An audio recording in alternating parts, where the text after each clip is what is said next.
The night Isabella got married, her childhood sweetheart Alexander got drunk. He stumbled into my room and accidentally pinned me under him when it got light. He seemed to have no recollection of what had happened the night before. I also wisely treated the accident as a dream. I never mentioned it again. The next day, he grumbled to his friend on the balcony of his room. What bad luck. Why did I meet such a goody-goody? I hope she doesn't cling to me in the future. His friend laughed. Emily is crazy about you. She's been hoping to be with you for a long time. Be careful, she might get pregnant and make you responsible. He replied, don't worry about it. I haven't had enough fun yet. She's just a spare tire at best. I froze. My heart felt cold. We'd been together for more than 10 years. I never imagined that in his eyes it was all just a farce.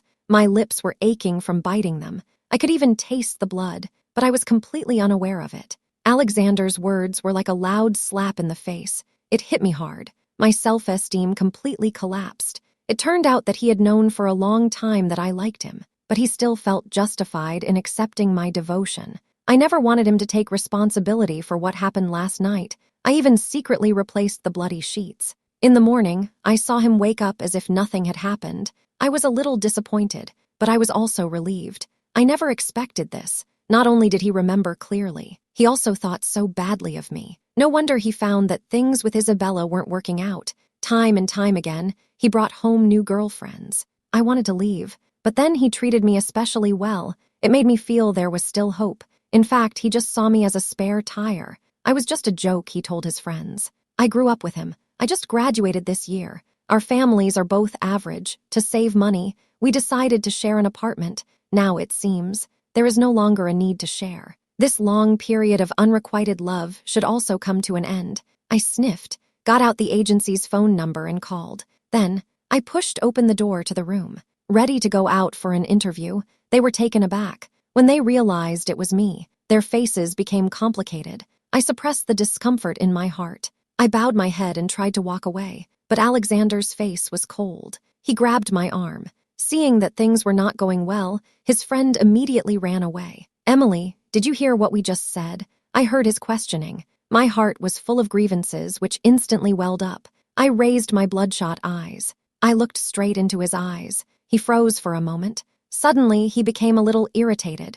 Don't pretend to be pitiful. I only treat you as an ordinary friend. We're both adults. Sleeping together is no big deal. I'm warning you. Don't try to make me responsible for this accident. Seeing him avoid me made my heart ache like a needle was poking it. Even though I had already decided not to go near him again, I told him, don't worry. I won't bother you again. I hung my head. I answered helplessly. His face turned even uglier. He spoke angrily. You better do as you say. Are you taking the pill? Yes, don't think I don't know what you're thinking. Don't try any tricks, he sneered. Grabbing my wrist, he pulled me towards the door. I got worried. Grabbing his sleeve, I begged him to let me go to the interview. He ignored me. He kept dragging me downstairs to the pharmacy. He casually said, get her some birth control pills. After hearing what I said, looked me up and down. Her face wore a half smile. She took the pills from the shelf and handed them to me. Her contemptuous gaze made me feel as embarrassed as if I had been stripped naked in public. I was so upset that I almost burst into tears.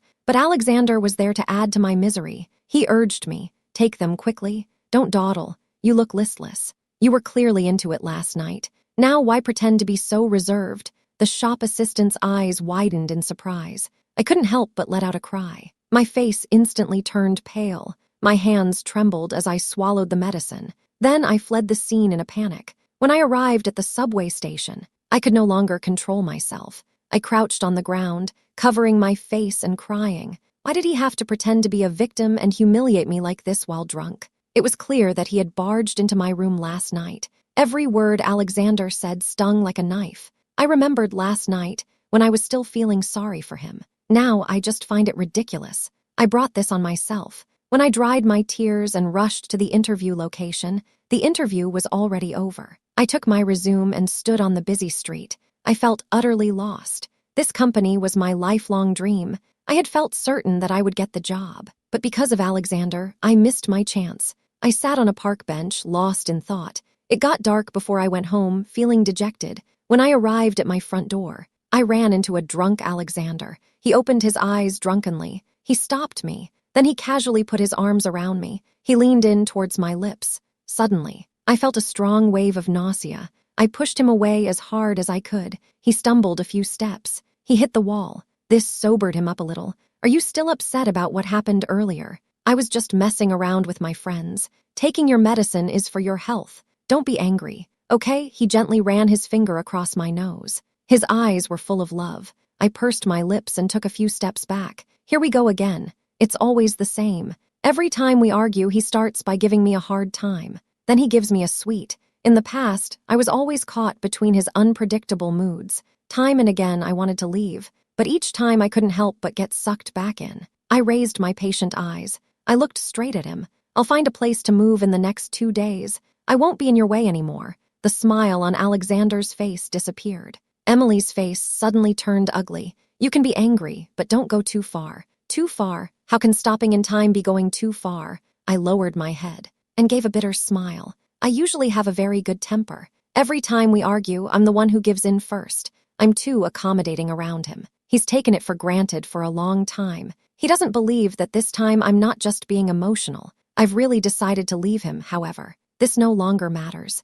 In a few days, after I've moved out, he'll naturally understand. I didn't argue with him. He just assumed that I'd already given in. He rubbed his temples, looking impatient. Make me a decoction to help with the hangover. When it's the right temperature, bring it to my room. Taking orders as a matter of course. In the past, I not only didn't find this strange, I was happy to run around for him. But now, I'm tired. Do it yourself. I calmly refuse, then I turn to go back to my room. He grabs my arm. He won't let go. Emily, my patience is running out. I don't have time to keep playing this game of hard to get with you. I coldly pushed his hand away. I said in a flat tone of voice, you can think what you want. There's nothing I can do about it. You can. Next time, don't cry and beg for my forgiveness. Alexander angrily went back to his room. I looked at his back, and suddenly I remembered the past. My parents divorced when I was very young. Therefore, I have been sensitive since childhood. I am also timid. I was often bullied by other kids.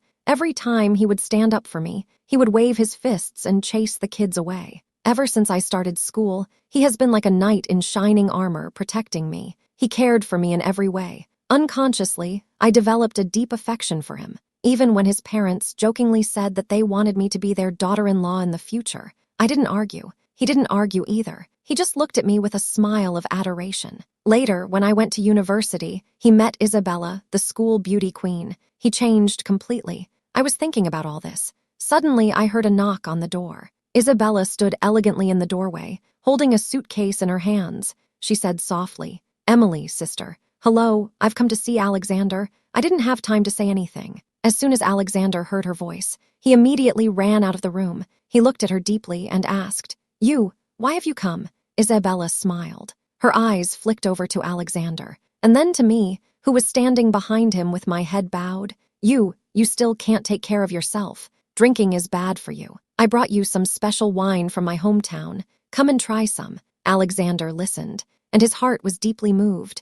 I wanted to do anything for her right away. I watched them as they looked at each other, laughing and chatting. If it had been before, I would have been so sad that I would have cried. Now, I can see his true colors clearly. My heart no longer feels any emotions. Alexander seems to have just noticed me. Raising his eyebrows, he says, "You are still good to me, unlike some people. No matter how much I try to teach them, they are ungrateful." Isabella gives me a look, with a hint of coquettishness in her eyes. I still don't react. Alexander's face suddenly turns ugly. He is holding the specialty products in his hand. He deliberately bumps into me. Then he walked straight into the kitchen. After Alexander left, Isabella no longer tried to hide her feelings. She walked through the door with a half smile on her face. Her face was full of contempt. "See, even though I'm married, Alexander still has a thing for me. People like you have no right to compete with me." I snapped my fingers. Alexander immediately came running over, like a little obedient puppy. "Is it true that your hometown is particularly good at raising dogs?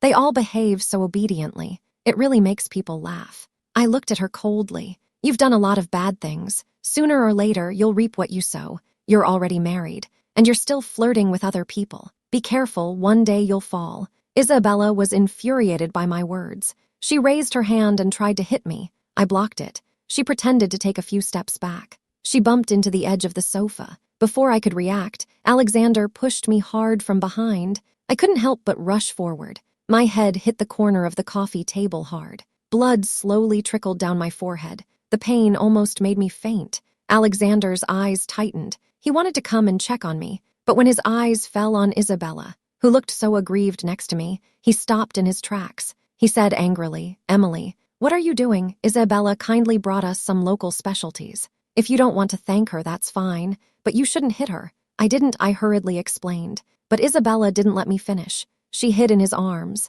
looking aggrieved. Her voice trembled as she interrupted me. "Alexander, why is Emily's younger sister so unfriendly to me? Is it because I'm close to you? She's not feeling well. If that's the case, I won't appear in front of you anymore." Isabella finished. Alexander's anger suddenly disappeared. A complex emotion flashed in his eyes. I was even more certain. I was just being stubborn before. In fact, I can't live without him. He gently comforted Isabella. Then he said coldly, "Stay at home and think about it. If you still don't understand what you did wrong, just go." He carefully helped the smug Isabella out the door. With a slam of the door, my heart completely cooled. Before, he had protected me with all his heart. He would never let me get hurt. Now, for Isabella's sake, he was the one who hurt me. In the end, I had misjudged the person. I looked at myself in the mirror and simply treated the wound. Then I fell asleep, exhausted. The next day, the door was knocked on. I reluctantly got up. Isabella had found me a job.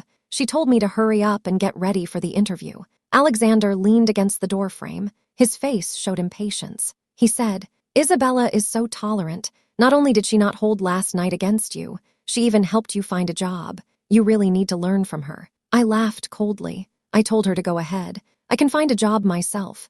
Isabella can't possibly be that nice. It's like a weasel wishing a chicken a happy new year. She must be up to no good. As soon as I finished speaking, Alexander's face immediately turned gloomy. He increasingly felt that my recent behavior was very wrong. He no longer obeyed me as he used to. Instead, he took a cold attitude. He was angry. He ignored my thoughts. He forced me to brush my teeth and wash my face. Then he forced me to go to the interview place. After that, he left. I looked at the dirty and messy office in front of me. The middle-aged man in front of me had an uncomfortable smile on his face. I quickly stood up and tried to run out, but I found the door locked. I panicked. My hands shaking, I dialed Alexander's number. "Alexander, the person I had the interview with is up to no good. Come back and save me." Alexander on the other end of the line sneered. "You still want to deceive me? That's Isabella's relative. Everyone knows he's an honest man. You're just jealous of Isabella, trying every means to slander her.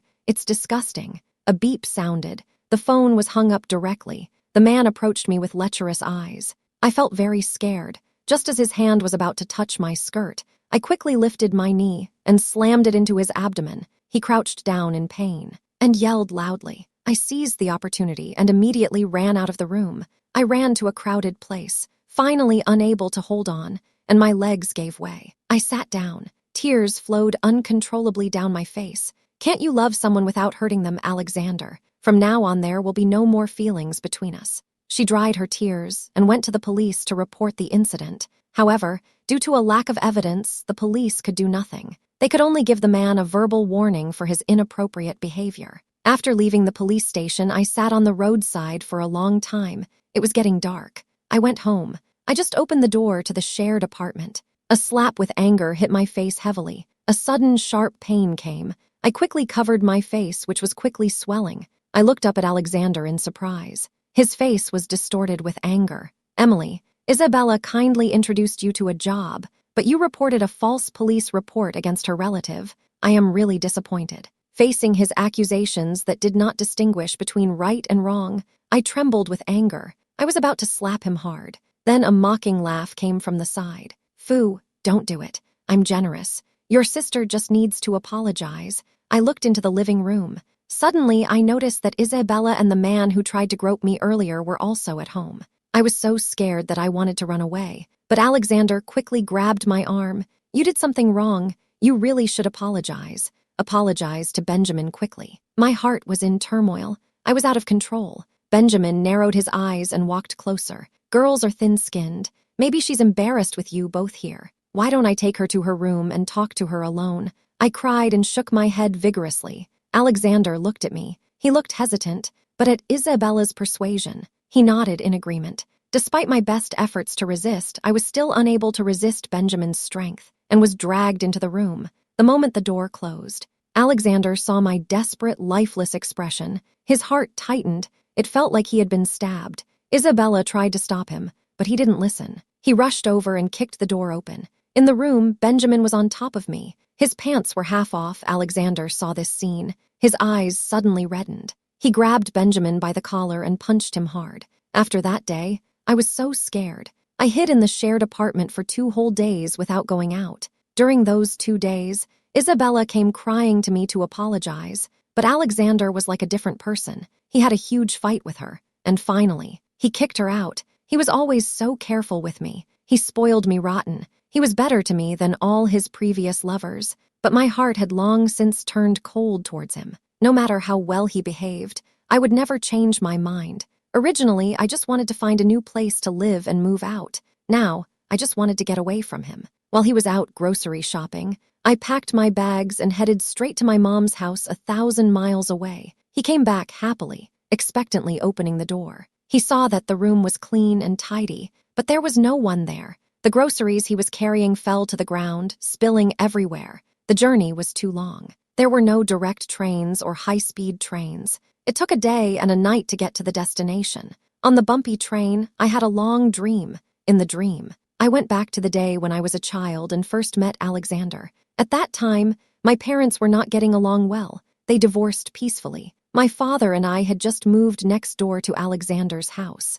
The new environment made me especially scared. Before he noticed, I quietly slipped out the door. I hid in the grass behind the house and cried. Alexander came back from the field with a frog. He looked at me with confusion. He held the frog, which was almost suffocating from his grip, in front of me. I cried even more. To calm me down, the crybaby, as I was often called, he often brought me delicious food and fun things. Slowly, our relationship changed from one of playing around to spending every day together. I thought we would continue to be so happy, but I didn't expect it. Things suddenly changed. Alexander, who had been so good to me, suddenly turned into a fierce dog. He bit me on the neck. Blood spurted out. I woke up in a cold sweat. It wasn't until I realized that he was thousands of miles away that my pounding heart gradually calmed down. My mother had been waiting. The train finally arrived. As soon as I saw her, I couldn't hold back my tears. I threw myself into her arms. Over the years, although my mother was not by my side,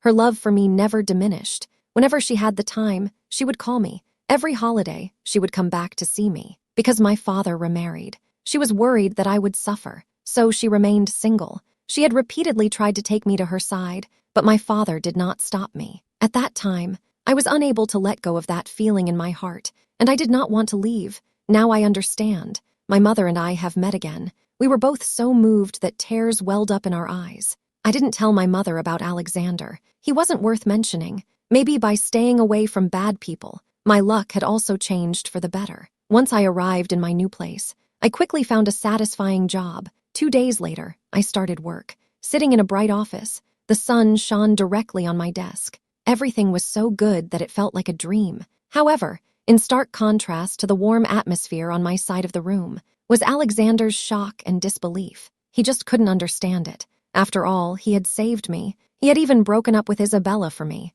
Why would I choose to leave in the past? All he had to do was say a few kind words, and I would immediately soften my heart and make up with him. These past 2 days, he had been particularly good. He had practically treated me like a precious treasure. In the past, this kind of thing would never have happened. What more could I want? He gasped for breath. He rushed into the room. He wanted to find evidence that I had only gone out for a short time. He looked everywhere, but he was disappointed to find that there was no longer a single thing of mine in the shared apartment. How could she have left? Alexander, who was usually so calm, could no longer hold back. He took his mobile phone out of his pocket. He kept dialing my number. But not only did I cancel the ringtone I had set up especially for him, I also added him directly to my blacklist. All I heard on the other end of the line was a mechanical prompt over and over again. He probably didn't expect me to treat him like this. He held the phone in his hand, unable to get through. His expression was full of defiance. When I got off work, my phone rang. It was an unfamiliar number. I looked at the screen and picked it up. On the other end of the line, Alexander's voice came through clearly. With obvious reluctance, "Emily, why did you just leave without a word?" Have I not been good enough for you? For you, I got into a huge fight with Benjamin. We almost ended up in the police station. For you, I fell out with Isabella. We've never spoken since. These days, I'm completely honest with you. I've even thought about spending the rest of my life with you. You obviously weren't hurt in any way, yet you still left without a word. How could you be so heartless? Hearing his accusations, I felt both helpless and ironic. At this point, Alexander still thinks he is right. His few words were so trivial. It seemed that he had completely forgotten that all the suffering I had experienced was caused by him. Over the years, I really misjudged. I treated worthless things as treasures. I admit it, I said coldly. I have already returned the house. Don't bother me in the future. I can't stand it. After saying that, I hung up the phone. I went straight to the business office and changed my number. Let's just end this decade-long relationship. I won't let those distorted views influence me anymore. When I got home, I went to the market with my mother. I picked out my favorite vegetables. I felt a little emotional. Alexander's tastes are different from mine. He prefers heavy oil and salt. I like light flavors. Over the years, I have often suppressed myself to accommodate him. But from now on, I no longer need to try to please others. After eating and drinking to my heart's content, my phone rings as soon as I've changed my number. It's Dad. His voice sounds a little confused. Kinking, what's wrong? Alexander said you blocked him, and you ran away from home. Dad's face appears in the video. His tone is full of concern. I'm silent for a moment. Then I smile faintly and say, Dad, I'm all grown up now, and I've thought it through. Alexander and I are not the same. We won't be in touch anymore. I'm living with my mother. I've found a job. Everything's fine, don't worry. Although Dad has remarried, he still cares for and loves me just as much. He looked at my stubborn expression. He sighed and said, You've liked Alexander since you were little. You can't just let go of a relationship like that after all these years. My daughter must have suffered a lot. My father didn't ask any more questions. Take care of yourself. Remember to say hello to your mother for me. My eyes were a little red, I said softly. Then I hung up the phone calmly. My relationship with Alexander had completely broken down. There was no way to undo it, and my decision would not be changed by anyone. Maybe he realized that complaining to my father wouldn't work, so I didn't apologize to him as he expected. After being snubbed, Alexander finally felt scared. For the first time, he realized, without me by his side, his life was a mess. His mind was aching. He was on the verge of a nervous breakdown. I finally learned to compromise, but my old number had been disconnected. He was at a loss. He tried hard. He cajoled my father into giving him my new contact details.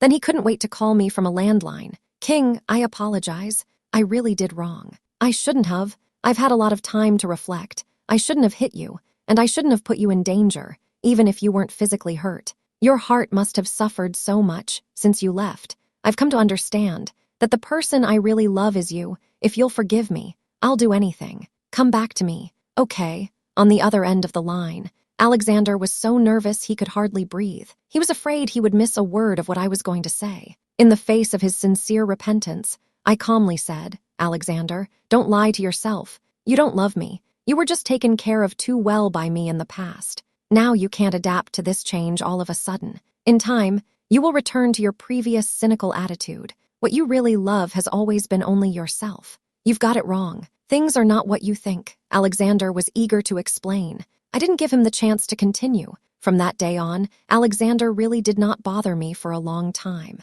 He was used to being sought after. How could he stand being repeatedly rejected by someone he looked down on in the new company? My colleagues were all friendly and kind. I also remained humble and hardworking. Before long, I got along well with them. A month later, the company threw a welcome party for us new employees. The atmosphere was lively. Everyone was a little drunk when it was over. Christopher volunteered to walk me home. He was tall, good-looking, and always had a sincere expression on his face. We were former schoolmates. He was 2 years older than me, so he took special care of me. From his actions, I could tell how he felt. I had just come out of a deep relationship. I wasn't ready to start a new one. After my colleagues had left in groups, I politely declined his invitation. The orange street lamps were hazy and full of sentiment. He stood in the shadows. His eyes were full of hurt and loss. I kept my head down. We were silent for a while. Finally, I spoke. Christopher, do you want to hear my story? The evening breeze blew gently,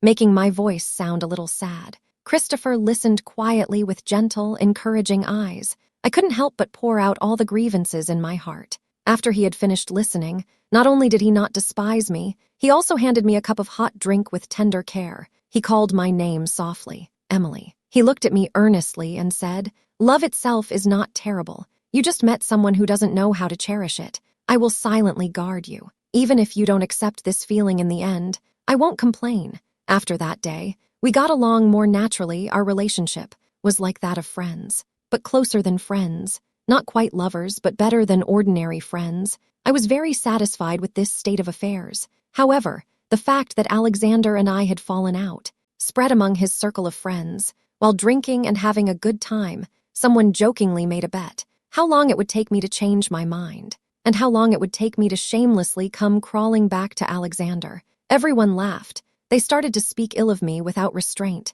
They mocked me. The friends who had been chatting with him on the balcony that day even blurted out some inappropriate topics about me. In the past, when Alexander had encountered such situations, he would have felt a sense of pride. He would have been pleased. But now he found these words particularly offensive. His face was red. He immediately interrupted. His friends thought he was joking. The more they talked, the more they got into it. Alexander couldn't stand it anymore. He punched the one who had said the most offensive things right in the face. The man froze for a moment. Then he flew into a rage. He struggled with Alexander. They both ended up with bruises all over their faces. Finally, they were pulled apart. Alexander warned again, "From now on, no one is allowed to say anything bad about Emily, or don't blame me for being merciless." His face changed suddenly. The person who had been beaten wiped the blood from the corner of his mouth. He sneered. "We all know what kind of person you are. You were the one who insulted Emily in the first place, and now you're putting on an act of deep affection in front of your friends. It was a party. No one was having fun. It ended in discord." Alexander recalled the indifferent attitude he had shown me in the past. His heart was full of regret. Back in the deserted shared apartment, he missed me more and more. On a weekend day off, Christopher asked me to go to the movies. As I got ready to go on our date, I saw a disheveled figure downstairs. It was Alexander. It had been a long time. He looked completely different from before. The sparkle in his eyes was gone. He had lost a lot of weight. It was as if he had just had a serious illness. His beard was long. His hair was a mess. He no longer looks as well-groomed as he used to. The moment he saw me, his dull eyes suddenly lit up. "King, so you really are here." I gave him a cold stare. I walked straight past him. Suddenly, he dropped to one knee. He held up some wilted lavender in his hands and held it high in front of me. "King, I've thought about this carefully. It was my fault before. I shouldn't have ignored your efforts, and I shouldn't have distrusted you and put you in danger. I apologize. From now on, I won't see other people, and I won't have any feelings for Isabella. I only love you. Be my girlfriend." I stared straight at Alexander. I was a little surprised that he'd found me, but I didn't want to ask too many questions. I knew exactly what he was thinking. It's only when you lose something that you realize you should treasure it. It's already too late. He still thought there was a chance between us. That's why he came all the way to find me. At this moment, he was both nervous and full of anticipation, waiting for my response. Passers-by saw this scene and immediately started to heckle. "Say yes. Say yes." Alexander's smile on his face became even more confident. I looked down at him. This scene, I had imagined it many times, but now, I just felt offended and interrupted. It was like being morally blackmailed. A strong sense of disgust and aversion welled up. I reached out and picked up the wilted flowers. Under his gradually brightening gaze, I threw them at his feet. "Alexander, I did like you before. That's because we grew up together. I had a special feeling for you. I thought you were still as upright and kind as a child. But then I realized I was wrong. You only think about yourself. You don't listen to other people's opinions. You take advantage of people's kindness and hurt their feelings. When you noticed that I wanted to leave, you pretended to care. You deliberately made me indecisive. You played with my feelings. And when you realized that you couldn't control me, you used Isabella to provoke me. It almost got me into trouble. Now you realize that you've messed up. I'm really leaving. You're back to your old tricks. You want me to forgive you. You think you deserve that." I spoke and spoke. Alexander's face gradually turned ugly. He moved his lips, as if he wanted to say something. But in the end, nothing came out. His eyes were vacant. He muttered, "It's not like that. I didn't lie to you. I'm sincere with you." I shook my head. I didn't want to get entangled with him anymore. I was about to walk past him. He rushed over again, hugged my leg tightly. He shamelessly expressed his remorse in public. Passers-by pointed at us. I was furious. I tried to break free, but he held me even tighter. He refused to let go in the struggle. I felt as if I had gone back to the day when I was bullied by Benjamin. That strong feeling of suffocation came back. Just at that critical moment, a pair of strong hands pulled me out of danger. Christopher kicked Alexander. With a grim expression on his face, Alexander rolled a few times on the ground. He looked up and saw Christopher supporting my shoulders. His anger flared up. "Who are you? How dare you misbehave with my girlfriend and act like it's normal? This is really too much. What do you care?" Christopher's face was expressionless. He didn't even look at Alexander. He looked at me tenderly and asked, "Are you okay?" I looked at him with worried eyes. I shook my head slightly. Alexander, who had been left out, couldn't hold back any longer. He jumped up from the ground. Pointing at Christopher's nose, he asked me, "Emily, who is this guy?" Christopher pursed his lips. He was about to speak. I stopped him. He looked at me with a puzzled expression. I spoke slowly. "This is my boyfriend. Don't be ridiculous. You love me, clearly. How can you suddenly like someone else?